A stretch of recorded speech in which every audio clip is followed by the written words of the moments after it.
There is a specific breed of silence that only exists on an abandoned military airfield at 3 in the morning. It isn't just the absence of sound.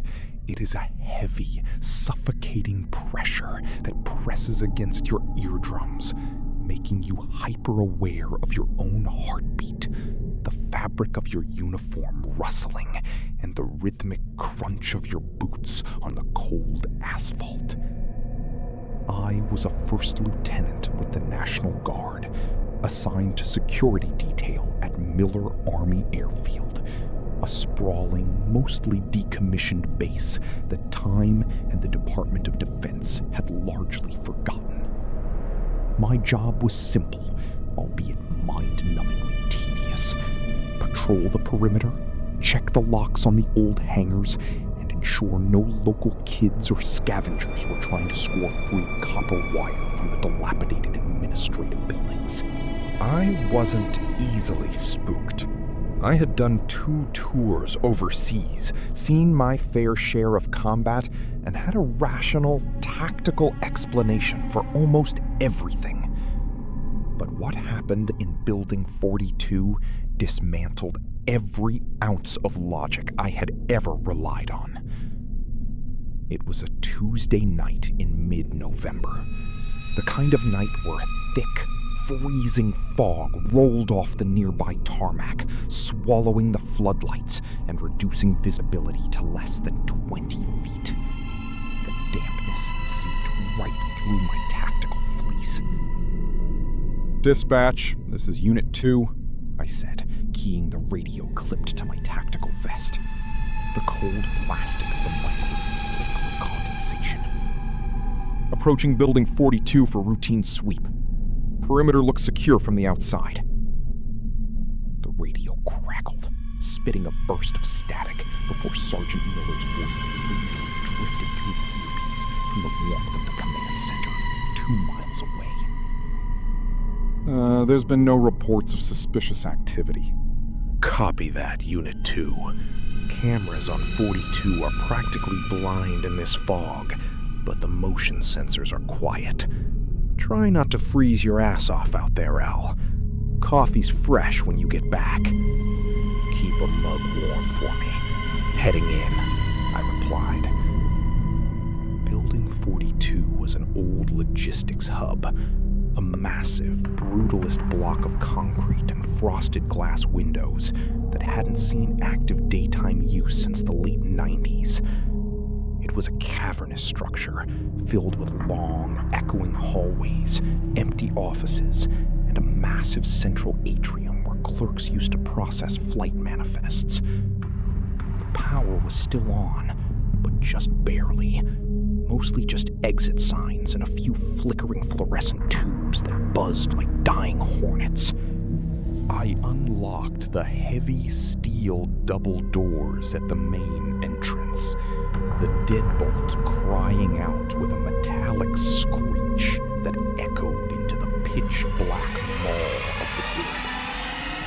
I stepped inside, the beam of my mag light cutting through the darkness, illuminating dust motes dancing in the stale air. It smelled like old paper, ozone, and rotting drywall. My patrol was strictly by the book. I walked the first floor corridors, checking the doors to the old quartermaster's office, the latrines, and the mechanical rooms. Everything was locked tight. The silence inside was even more profound than outside.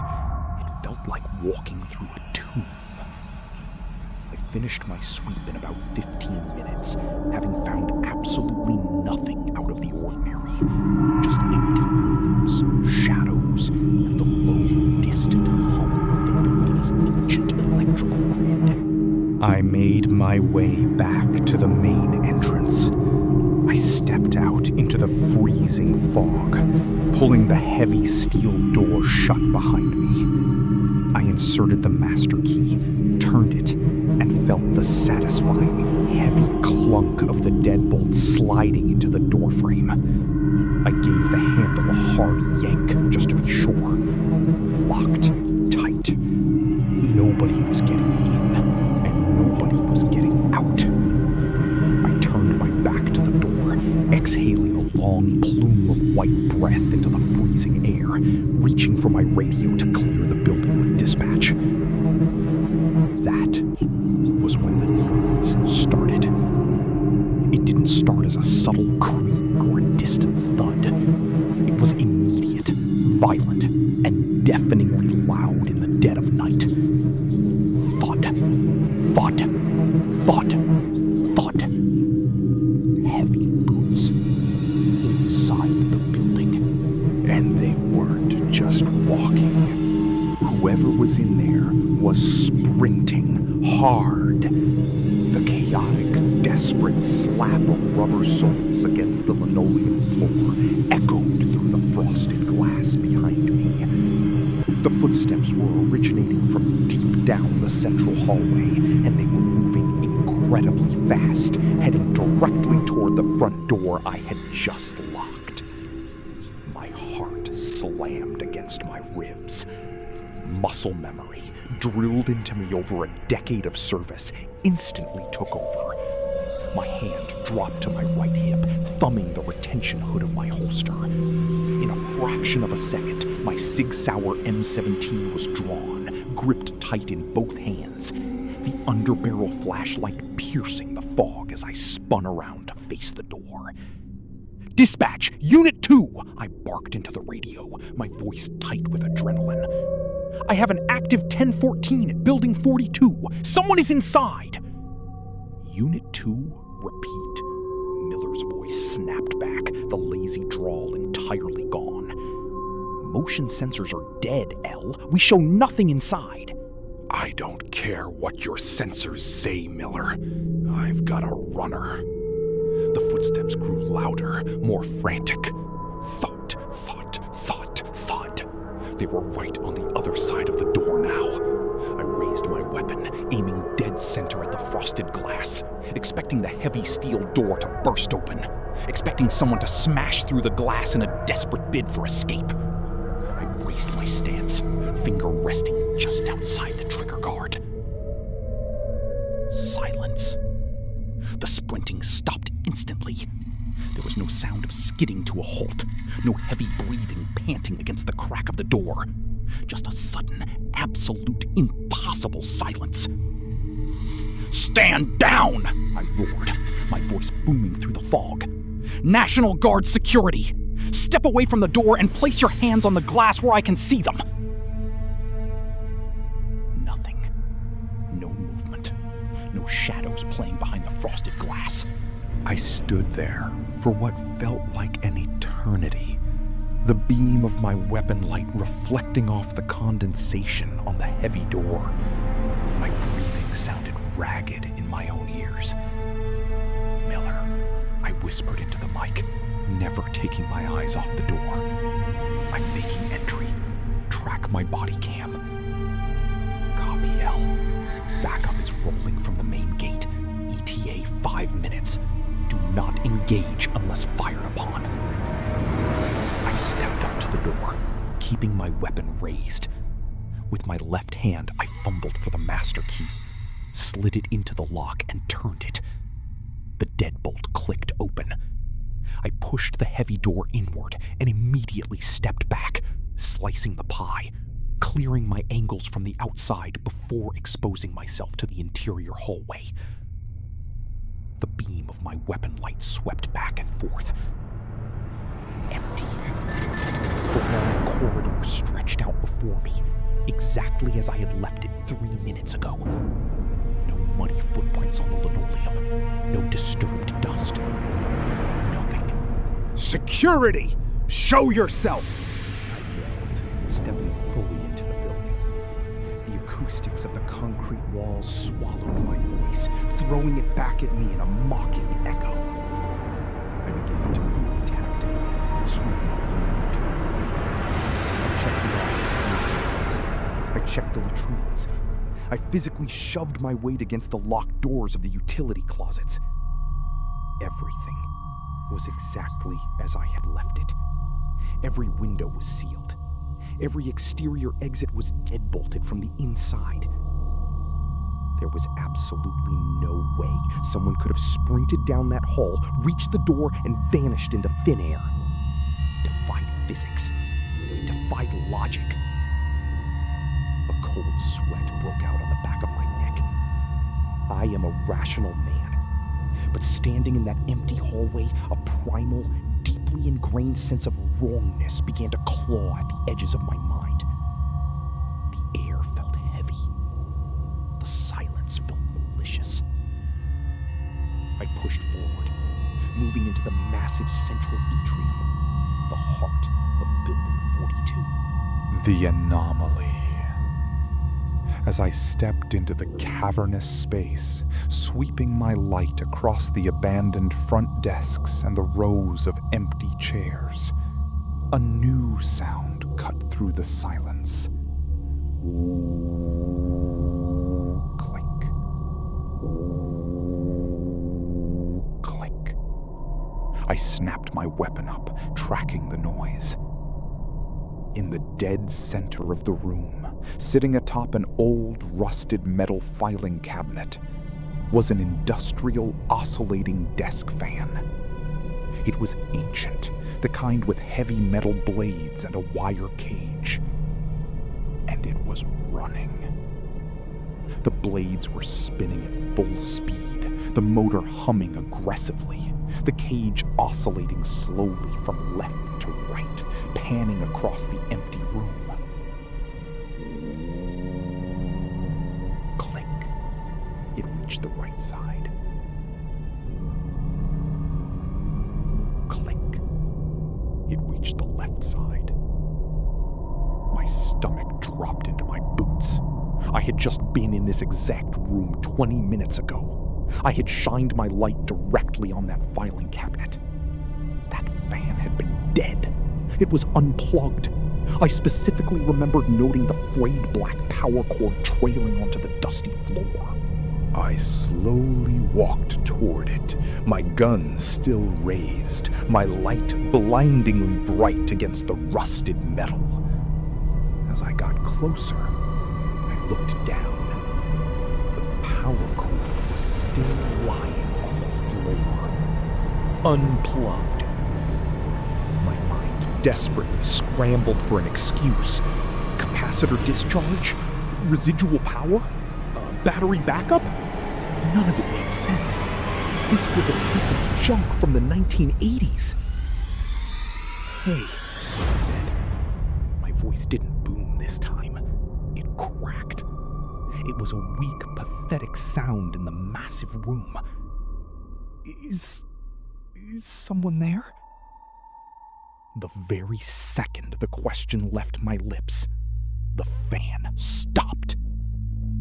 It didn't wind down.